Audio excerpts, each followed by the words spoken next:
Hey y'all, Jamie here, proud 55-year-old trans woman from New Orleans. So, where last I left off, I was dating a guy named Paul, and we were in bed together for the first time, and I was wearing No Nonsense pantyhose, which was a brand that was popular back in the 80s, and Paul went down between my legs and reached behind his back and came out with a knife and told me, shh, stay still.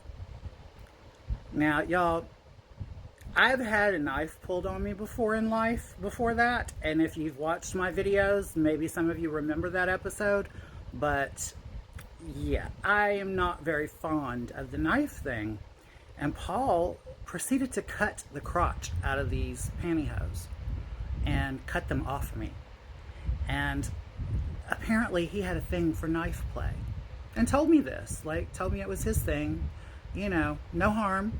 He wasn't gonna hurt me, and like dragging the knife across my breast, up and down my body, and I didn't really find it hot. I'm gonna be honest. I really didn't find it hot, but I found him hot. So I kept dating him for a little while.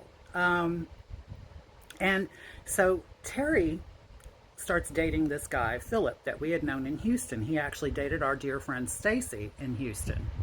And Philip showed up in LA, and he had a convertible.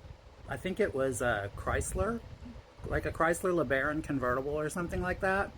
And he came and picked us up and took us all over Los Angeles shopping, and took us out to lunch. And we were like, oh, look at him. He's whining and dining and trying to impress. I was in the back seat of the convertible, and him and Terry were up front.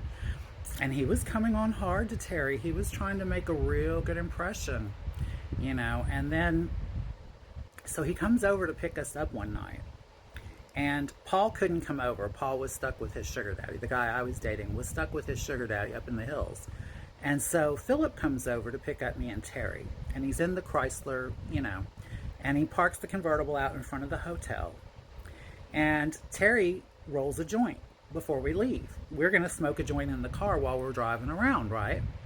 So we come downstairs to the lobby, and we go to walk out of the doors of the hotel.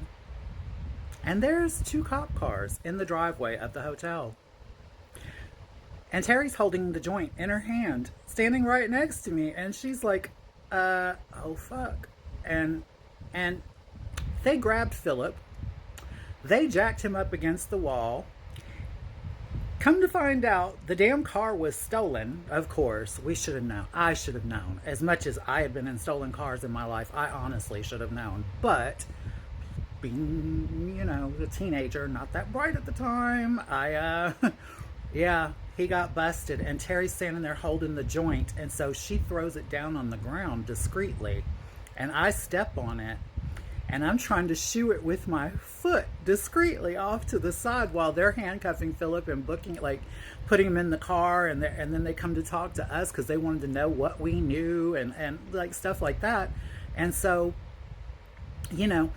I scoot the joint under the cop car, like with my foot. I kind of scooted it under the cop car, and I was like, here we go. And when the cops drove off, Terry picked up the joint and we smoked it anyway because our nerves were back. We were like, girl, my nerves are shot now. We need that joint. And yeah, that was the end of, she got to date Philip for like a hot week. And I saw Philip later on again in New Orleans. So later, like years later, but after he got out of jail, apparently. And so he got hauled off. We smoked our joint. Life goes on. Me and Paul are still dating.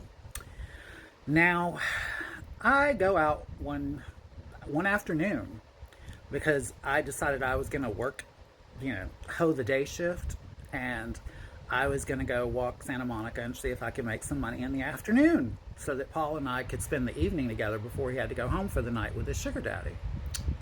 Well, I made a little money, and I go to head back to my hotel. And when I get there, the guy at the front desk is like, Jamie, somebody came by here to see you. And I said, oh, really? Yeah, that guy you've been seeing, that you've been seeing. And I said, oh, really? And they said, yeah, we let him in your room. So I said, oh, okay, cool. I didn't really think much of it, you know. And so I go upstairs to my room, and I opened the door to my room, and I had a suite. So there was like a small living room and then a bedroom in the back with a bathroom and like dressing area and stuff. And I opened the door to the little living room kitchenette area, and I immediately smelled crack. And if you've ever smoked crack, you know the scent when you smell it. And I heard a bitch moan. And I'm talking about a cis bitch moan. And if y'all want to know what happened next, y'all know the routine. Be here tomorrow and I will too. I love you all. I love you all for watching, and I love you for the comments. Talk to you later. Bye-bye.